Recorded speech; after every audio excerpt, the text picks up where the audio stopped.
جناب رسول اللہ صلی اللہ علیہ وسلم فداہ ابی و امی و نفسی، پیارے آقا فرماتے ہیں کہ دین بغیر نماز کے نہیں ہے۔ نماز دین کے لیے ایسی ہے جیسا آدمی کے بدن کے لیے سر ہوتا ہے۔ اللہ کے نبی صلی اللہ علیہ وسلم کا تو یہ ارشاد ہے کہ دین بغیر نماز کے ہے ہی نہیں، اور ہمارا دعویٰ یہ ہے کہ ہم بغیر نماز کے جتنے پکے مسلمان ہیں اس سے پکا مسلمان کوئی نہیں۔ میں بھی اپنے بارے میں بھی کہہ رہا ہوں، ہمارا دعویٰ یہی ہے۔ آپ کہیں گے ایسے کیسے ہے؟ اس کا اندازہ ایک موقع پر لگائیے، کوئی اپنے آپ کو نہیں سمجھے۔ جمعے کے دن، یعنی جمعے کے دن کبھی کبھی تجربہ ہوتا ہے اس کا، جو 8 دن میں ایک دن نماز پڑھنے جو شخص آتا ہے، اگر اسے مسجد میں کوئی کمی نظر آ جائے، سب سے زیادہ واویلا وہی مچاتا ہے۔ اسے یہ خبر نہیں کہ پورے ہفتے کی نمازیں میری کہاں گئیں، اس پہ مجھ پہ لٹھ بجنا ہے یا نہیں بجنا، لیکن اسے یہ ضرور فکر ہے کہ اگر جمعے کے دن مائک میں گڑبڑی ہوئی تو اس کے بارے میں مجھے قیامت کے دن کی پوچھ نہ ہو جائے، حالانکہ اس کے بارے میں کوئی پوچھ نہیں ہونی، تو وہ اپنے آپ کو بہت بڑا متقی سمجھے بیٹھا ہے۔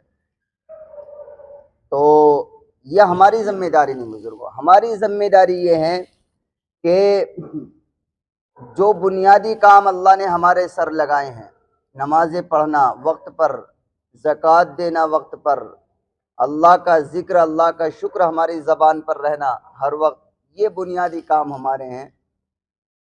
کچھ کام اوروں کے سر لگے ہوتے ہیں، کچھ کام ہر شخص کے سر لگا ہوتا ہے، تو جو کام ہمارے سر لگے ہوتے ہیں اس کام پر اگر ہم توجہ دیں تو کل قیامت کے دن ہم سے پوچھ نہیں ہوگی، اور اگر ہم اپنی ذمہ داریوں کو نہیں نبھائیں گے تو قیامت کے دن ہم سے پوچھ ہوگی۔ اسی طرح نماز جو ہے یہ دین کے لیے ایسی ہے جیسے بغیر دین کے لیے جو ہے، بغیر نماز کے دین ہی نہیں ہے، یعنی بدن کے لیے سر ہوتا ہے۔ اس لیے ہمیں نماز کی اہمیت کو سمجھنا چاہیے۔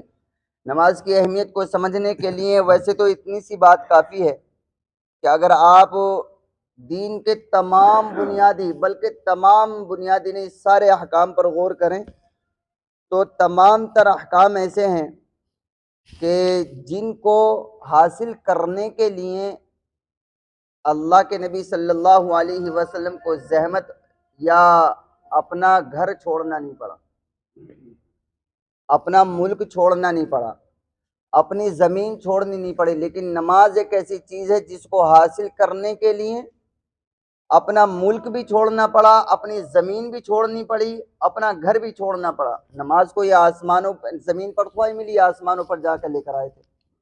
ایک بات تو یہ ہے۔ دوسری بات یہ ہے کہ جب میرے پاس کوئی مہمان آئے گا تو اگر وہ میرا قابل احترام مہمان ہے، جتنا بڑا مہمان ہوگا، میں اگر اسے کوئی تحفہ دینے کی کوشش کروں گا تو اس کی حیثیت کے مطابق دوں گا نا، یا پھر اپنی حیثیت کے مطابق دوں گا۔ اور ظاہر آدمی جو تحفہ دیتا ہے کسی کو اپنی شان کے مطابق دیتا ہے، سامنے والے کی شان کے مطابق نہیں۔ وہ یہ سوچتا ہے کہ اگر میں اسے تحفہ دوں، میری شان تو ہے 5,000 ہدیہ دینے کی، میں دے دوں 5 روپے، تو وہ یہ سمجھتا ہے دینے والا کہ کہیں یہ جا کر کے 2-4 کو اور بتائے گا تو شان پہ تو فرق میری آنا ہے، یار بنا تو پھر ہے بہت اچھا اور ہدیے میں دیتا ہے 5 روپے۔ تو مہمان ہیں جناب رسول اللہ صلی اللہ علیہ وسلم، اور میزبان ہیں اللہ تبارک و تعالی۔ آپ تشریف لے گئے ہیں کہاں؟ اللہ تبارک و تعالی کے پاس۔ تو اب اندازہ کیجئے، نماز حدیثوں میں ہے کہ جب آپ وہاں سے تشریف لے کر آ رہے ہیں ملاقات کرنے کے بعد، تو اس وقت اللہ نے بطور تحفے کی نماز دی تھی۔ تو تحفے میں کوئی، جب ہم ہی ادنا چیز دینے کی کوشش نہیں کرتے اور نہیں چاہتے، کیا نعوذ باللہ نعوذ باللہ اللہ تبارک و تعالیٰ کوئی اپنے رسول جیسے مہمان کو کوئی ادنا چیز دے دے گا؟ وہ چیز دے گا جو دین کے لیے سب سے اہم ہوگی۔ تو اس لیے ہمیں سمجھنا چاہیے نماز دین کے لیے سب سے اہم اور بنیادی چیز ہے، لیکن جتنا بگاڑ اور جتنا ہلکا ہم نے نماز کو سمجھا ہے بزرگوں، واقعی اس سے ہلکا ہم نے سمجھے ہی کسی کو نہیں ہے۔ ہمیں وہ واقعے بڑے یاد رہتے ہیں کہ بنی اسرائیل کی 70 سالہ زانیہ کو معاف کر دیا اور فلاں کو معاف کر دیا، فلاں کو معاف کر دیا، اللہ ہمیں کیوں معاف نہیں کرے گا؟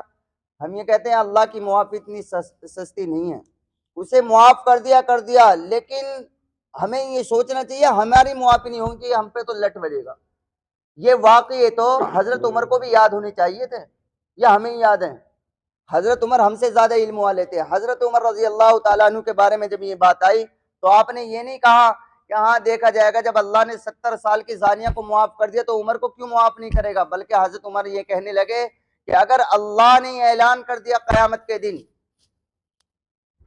کہ تمام لوگ جنت میں چلے جائیں، ایک لوگ جہنم میں چلا جائے، تو مجھے یقین ہے اپنے گناہوں پر میں ہی وہ ہوں کہ جو جہنم میں جاؤں گا۔ اور ہم کہہ رہے ہیں کہ اللہ نے 70 سال کی زانیہ کو معاف کر دیا تو ہمیں کیوں معاف نہیں کرے گا؟ ہمیں اپنے گناہوں پر بھی بڑا اعتماد ہے۔ اور حضرت عمر یہ کہہ رہے ہیں کہ اگر اللہ نے یہ اعلان کر دیا کہ سارے لوگ جہنم میں چلے جائیں، ایک لوگ جنت میں چلا جائے، تو پھر مجھے اللہ کی رحمت پر یقین ہے کہ اللہ میں اس کی مخلوق ہوں، مجھ پر رحم کر لے گا، میں اس کے نبی کے ساتھ رہا ہوں کہ وہ مجھے ہی جنت میں بھیجے گا۔ تو ایسا کانفیڈنس اور اعتماد ہونا چاہیے، اپنے گناہوں سے بھی ڈرنا چاہیے اور اللہ کی رحمت پر بھی۔ آج کل ہم اپنے گناہوں سے تو ڈر نہیں رہے، اللہ کی رحمت پر یقین لگائے بیٹھے ہیں، تو اللہ کی رحمت اتنی سستی نہیں ہے۔ اللہ تعالی ہمیں عمل کی توفیق عطا فرمائے۔ سبحان اللہ۔